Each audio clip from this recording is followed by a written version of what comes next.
بسم اللہ الرحمن الرحیم۔ صبح الخیر، آپ سب کو KSA کرنٹ ایونٹ چینل میں خوش آمدید۔ آج ہے 30 اپریل اور دن ہے جمعرات کا۔ مجھے امید ہے آپ سب خیریت سے ہوں گے اور آپ سب کے روزے بھی اچھے گزر رہے ہوں گے۔ چلتے ہیں تازہ خبروں کی طرف۔ میرے پاس 4 اہم خبریں ایز یوزول یعنی روز کی طرح ہوتی ہیں۔ سب سے پہلے میں ان کا خلاصہ آپ کے سامنے پیش کرتا ہوں، اس کے بعد میں ہر خبر کو تفصیل سے بیان کروں گا۔ سعودی عرب میں ویزے منسوخ کرانے یا واپس لینے کی سہولت۔ سعودی وزارت افرادی قوت اور سماجی بہبود نے نئے کرونا وائرس کی وبا شروع ہونے سے قبل ویزے نکلوانے والے ادارے، کمپنیوں اور افراد کو بڑی سہولت دی ہے۔ ویزے منسوخ کرانے یا فیس واپس لینے کے فیصلے پر عمل درآمد کیا جا رہا ہے۔ یاد رہے کہ ویزے نکلوانے والے خوفزدہ تھے کہ وبا کی وجہ سے پروازوں پر پابندی اور دیگر حفاظتی اقدامات کے باعث ویزے استعمال نہیں ہوئے اور فی الوقت ان سے استفادہ مشکل نظر آ رہا ہے۔ ایسی صورت میں ان کی بھاگ دوڑ اور ویزا فیس ضائع ہو رہی ہے۔ اخبار 24 کے مطابق وزارت افرادی قوت اور سماجی بہبود نے وزارت خارجہ کے تعاون اور ان کے ساتھ یکجہتی سے اعلان کیا ہے کہ جن نجی اداروں یا کمپنیوں نے ملازمت کے ویزے جاری کرائے تھے اور وہ ویزے استعمال نہیں کیے گئے یا ویزے پاسپورٹ پر لگ گئے تھے لیکن کارکن بین الاقوامی پروازوں کی معطلی کی وجہ سے سفر نہ کر سکے، یہ لوگ ویزا فیس واپس بھی لے سکتے ہیں اور ویزے منسوخ بھی کرا سکتے ہیں۔ وزارت افرادی قوت کے مطابق سعودی حکومت نے یہ سہولت نئے کرونا وائرس کو پھیلنے سے روکنے کے لیے پیشگی حفاظتی اقدامات سے رونما ہونے والے منفی اثرات کا بوجھ کم کرنے کے لیے مہیا کی ہے۔ سعودی حکومت چاہتی ہے کہ سرکاری اور نجی ادارے وبا کے نقصانات سے کم متاثر ہوں۔ یاد رہے کہ وزارت افرادی قوت اس سلسلے میں وزارت خارجہ، وزارت خزانہ اور نیشنل انفارمیشن سینٹر تینوں سے مل کر کارروائی کر رہی ہے۔ 18 مارچ 2020 کو شاہی فرمان کے اجرا کی تاریخ سے لے کر اب تک پاسپورٹ پر لگے ہوئے ویزے جو اب تک استعمال نہیں ہوئے، ان کی فیس واپس لی جا سکتی ہے اور انہیں منسوخ بھی کرایا جا سکتا ہے۔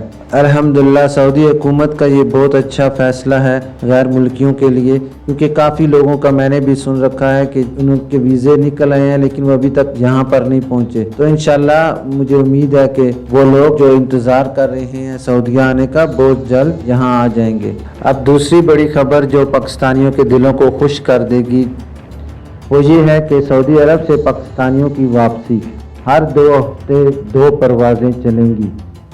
وزیر اعظم عمران خان کے معاون خصوصی برائے سمندر پار پاکستانی زلفی بخاری نے کہا ہے کہ سعودی عرب سے واپس کے خواہشمند پاکستانیوں کو مرحلہ وار وطن واپس لانے کے لیے ہر ہفتے میں 2 پروازیں شروع کر رہے ہیں۔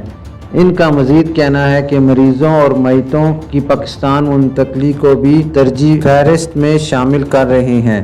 بدھ کو وزارت سمندر پار پاکستانیز کی جانب سے سعودی عرب میں مقیم پاکستانی کمیونٹی کے ارکان اور پاکستان تحریک انصاف کے رہنماؤں کے ساتھ ورچوئل ٹاؤن ہال اجلاس منعقد کیا گیا۔ اجلاس میں کمیونٹی لیڈرز کے علاوہ پاکستانی سفیر اور قونصل جنرل جدہ نے بھی شرکت کی۔ 1.5 گھنٹے سے زائد وقت تک جاری رہنے والے اجلاس میں کمیونٹی لیڈر کی جانب سے مختلف مسائل کی نشاندہی کی گئی اور معاون خصوصی اور سفارت خانے سے سوالات کیے گئے۔ ان سوالات کے جواب دیتے ہوئے زلفی بخاری نے بتایا کہ ابتدا میں فیصلہ کیا تھا کہ 2 پروازیں جدہ بھیجی جائیں گی، لیکن بعد ازاں کوشش کر کے 1 جدہ اور 1 ریاض منتقل کر دی گئی ہے۔ پاکستانیوں کو پریشان ہونے کی ضرورت نہیں ہے، اب ہر ہفتے یہ پروازیں آئیں گی۔ اگر کورونا کے مریضوں کی تعداد میں اضافہ ہوا تو ہو سکتا ہے اس میں تبدیلی کرنا پڑے۔ تحریک انصاف سعودی عرب کے صدر عقیل ارائیں کی جانب سے کرونا وائرس کی صورتحال کے نتیجے میں پاکستانیوں کے بے روزگار ہونے کے سوال کے جواب میں زلفی بخاری نے کہا کہ سوشل میڈیا پر انحصار نہیں کرنا چاہیے۔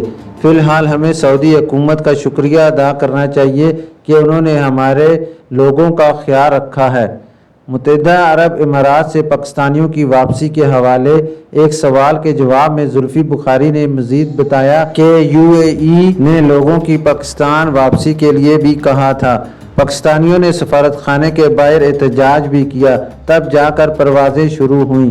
انہوں نے مزید بتایا کہ اس وقت پوری دنیا میں وطن واپس آنے کے خواہشمند پاکستانیوں کی تعداد 1 لاکھ ہے، جن میں سعودی عرب میں پاکستانی بھی ہیں۔ ان کو ترجیحی بنیادوں پر واپس لانا ہے۔ سعودی عرب سے 70 میتوں کو بھی واپس لانے کے لیے اقدامات کر رہے ہیں۔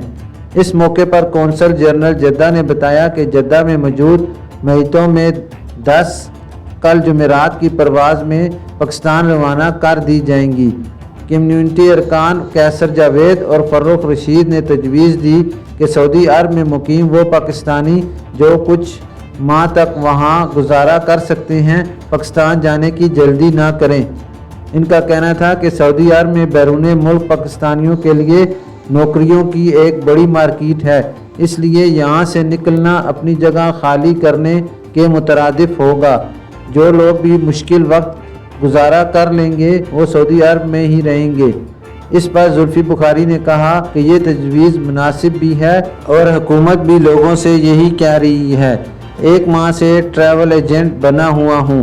زیادہ تر لوگ اپنے بچے بچیوں کے ٹکٹ کے لیے سفارش کرتے ہیں۔ ان کو یہ بات سمجھ نہیں آتی کہ اکانومی کلاس کی ٹکٹ دراصل مزدور کا پہلا حق ہوتا ہے۔ پاک سعودی فرینڈشپ آرگنائزیشن کے صدر چودھری خالد رشید نے بتایا کہ حکومتی سطح پر سعودی کمپنیوں بالخصوص لیموزین ٹیکسی کمپنیوں کے ڈرائیوروں کو ایڈوانس تنخواہ دلوا دی جائے اور یہی طریقہ کار باقی شعبوں میں بھی اپنایا جائے۔ اس پر سعودی عرب میں پاکستانی سفیر راجہ علی اعجاز نے کہا کہ ان کمپنیوں سے سرکاری سطح پر بات کرنے کا اختیار سفارت خانے کے پاس نہیں ہے۔ انہوں نے مزید بتایا کہ سعودی عرب میں 24 گھنٹے کے کرفیو کے دوران بھی سفارت خانے کے افسران 100 کلومیٹر کا سفر کر کے بھی اپنے لوگوں کو راشن پہنچاتے رہے اور پہنچا رہے ہیں۔ ان کے بقول اب بھی پورے سعودی عرب میں جس کو جہاں بھی راشن کی ضرورت ہے ہمیں اطلاع کرے، ہم ان کو راشن کی فراہمی یقینی بنائیں گے۔ کمیونٹی کی درخواست پر زلفی بخاری نے سفیر سے کہا کہ پاکستانی اسکولوں کی فیس معافی یا کمی کے حوالے سے بھی فیصلہ کیا جائے۔ اگر سب کی فیس معاف نہیں کی جا سکتی تو بھی مستحق افراد کا معاملہ ضرور دیکھا جائے۔ ان کا کہنا تھا کہ ہمیں یہ یاد رکھنا چاہیے کہ ان اسکولوں کا بنیادی مقصد پاکستانی بچوں کی تعلیم ہی ہے۔ ناظرین، اب میں آپ کو تیسری بڑی اور عام خبر کی طرف لے چلتا ہوں، وہ یہ ہے کہ مالز کھل گئے، یعنی شاپنگ مالز کھل گئے، اقتصادی سرگرمیاں جزوی طور پر بحال۔ سعودی عرب کے تمام شہروں میں کرفیو میں نرمی کے بعد بدھ 29 اپریل سے اقتصادی سرگرمیاں جزوی طور پر بحال ہونا شروع ہو گئیں۔ تجارتی مراکز، تھوک اور ریٹیل کے تاجروں کی دکانیں اور نجی کمپنیاں کھلنے پر ہزاروں تارکین گھروں سے نکل کر تجارتی مراکز اور مارکیٹوں کا رخ کر رہے ہیں۔ العربیہ نیٹ کے مطابق مکہ مکرمہ میں مکمل لاک ڈاؤن والے محلوں میں کرفیو ابھی باقی ہے۔ سعودی حکام نے کرونا وائرس کی وبا کو پھیلنے سے روکنے کے لیے اقتصادی سرگرمیوں کے حوالے سے سخت فیصلے کر رکھے ہیں۔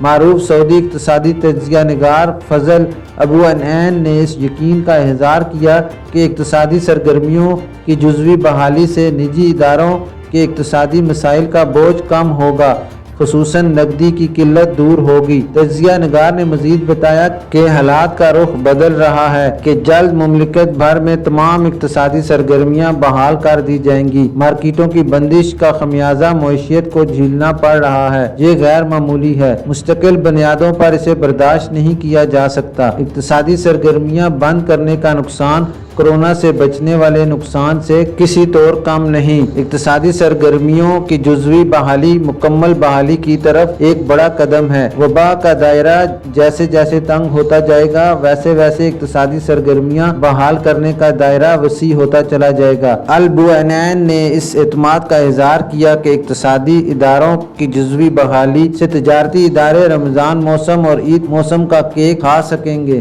اس کے خوشگوار اثرات معیشت، تجارت سب پر پڑیں گے۔ وبا کی وجہ سے حکومت پر پڑنے والے اضافی بوجھ بھی کم ہوں گے۔ البوانین نے واضح کیا کہ کورونا کے خطرات نے دنیا بھر کے ملکوں کو سخت احتیاطی تدابیر اپنانے پر مجبور کیا ہوا ہے۔ اقتصادی سرگرمیوں کی بندش نے تجارتی صنعت، معیشت سب کو معطل کر دیا۔ ملازمین کو کرفیو میں ڈیوٹی میں نہ جانے کے باعث روزی روٹی کے ذرائع سے متاثر کر دیا گیا۔ اب دنیا بھر میں اقتصادی سرگرمیاں تدریجی طور پر بحال کرنے کی ہوا چل پڑی ہے، لیکن اس کے ساتھ وبا کو پھیلنے سے روکنے کے لیے حفظان صحت کے ضوابط پر عمل درآمد بھی ناگزیر قرار دیا جا رہا ہے۔ یاد رہے کہ سعودی حکام نے مملکت بھر میں سعودی شہریوں اور مقیم غیر ملکیوں کو 20 رمضان تک صبح 9 سے لے کر شام 5 بجے تک گھروں سے نکلنے کی اجازت دی ہے۔ کئی اقتصادی اور تجارتی سرگرمیوں پر سے پابندی اٹھا لی ہے۔ پابندیاں اٹھانے کا فیصلہ 29 اپریل سے 13 مئی تک مؤثر ہوگا۔ یاد رہے کہ وزارت بلدیات اور دیہی امور نے کرفیو کے دوران تجارتی مراکز اور مالز کھولنے کی شرائط جاری کی تھیں۔ وزارت بلدیات اور دیہی امور کا کہنا تھا کہ کرفیو کے دوران مالز اور تجارتی مراکز کو ضوابط کی پابندی کرنا ہوگی۔ تمام صارفین اور کارکنان کے درمیان ہر وقت محفوظ فاصلہ رکھنا ہوگا۔ لوگوں کو اجتماع سے گریز کرنا ہوگا۔ کرنسی نوٹ کے استعمال سے حتی الامکان اجتناب برتتے ہوئے مشینی ذرائع سے رقوم ادائیگی کرنا ہوگی۔ تجارتی مراکز یا مال میں داخل ہونے کے عمل کو منظم کرنا ہوگا۔ صارفین کو حد سے زیادہ تعداد میں داخل ہونے سے روکا جائے گا۔ ناظرین، اب چلتے ہیں چوتھی اور اہم خبر کی طرف۔ ماں کے دودھ سے کرونا وائرس منتقل نہیں ہوتا۔ سعودی وزارت صحت کے ترجمان ڈاکٹر محمد العبد العالی نے کہا ہے کہ ماں کے دودھ سے کرونا وائرس شیرخوار میں منتقل نہیں ہوتا۔ ترجمان نے مزید بتایا کہ اب تک ایسی کوئی رپورٹ ریکارڈ پر نہیں آئی جس سے پتہ چلتا ہو کہ کرونا کے مرض میں مبتلا کسی ماں نے اپنے بچے کو دودھ پلایا ہو اور وہ بھی اس سے متاثر ہوا ہو۔ سابق ویب سائٹ کے مطابق وزارت صحت کے ترجمان سے نئے کرونا وائرس کی تازہ صورتحال پر منعقدہ پریس کانفرنس کے موقع پر استفسار کیا گیا تھا کہ ماں کے دودھ سے شیرخوار میں کرونا وائرس منتقل ہو جاتا ہے۔ ترجمان وزارت صحت نے کہا کہ مائیں نومولود کو دودھ پلانے سے قبل حفاظتی ماسک کی پابندی کریں تاکہ بچہ وائرس کی منتقلی سے محفوظ رہے۔ جہاں تک دودھ پلانے کا تعلق ہے تو وہ اس میں کوئی حرج نہیں۔ ڈاکٹر العبد العالی نے مزید بتایا کہ سعودی عرب میں کرونا وائرس سے متاثر ماں بننے والی خواتین کی صحت نگہداشت اعلیٰ درجے کی ہے۔ ایسی کئی خواتین جو کرونا وائرس میں مبتلا تھیں بچوں کو جنم دے چکی ہیں اور ان کے بچے کرونا سے محفوظ ہیں۔ ایک دن قبل ریاض میں بھی اس قسم کا واقعہ ہو چکا ہے۔ العبد العالی نے کرونا سے متاثر ماں بننے والی خواتین کو کئی مشورے دیے۔ انہوں نے مزید بتایا کہ ماں بننے والی خواتین صفائی کا غیر معمولی اہتمام رکھیں، گھروں میں خود کو الگ تھلگ رکھیں، ڈاکٹروں سے مسلسل رجوع کرتی رہیں، طاقت والی ادویات پابندی سے لیں اور ان تمام ادویات کی پابندی کریں جو ڈاکٹر انہیں تجویز کیے ہوئے ہیں۔ ناظرین، یہ تھی ابھی تک کی خاص خبریں۔ انشاءاللہ ملتے ہیں نیکسٹ بلیٹن میں خاص خبروں کے ساتھ۔ کائنڈلی میرے چینل کو لائک، شیئر اور سبسکرائب کریں۔ اپنا خیال رکھیں اور دوسروں کا بھی خیال رکھیں۔ اللہ حافظ۔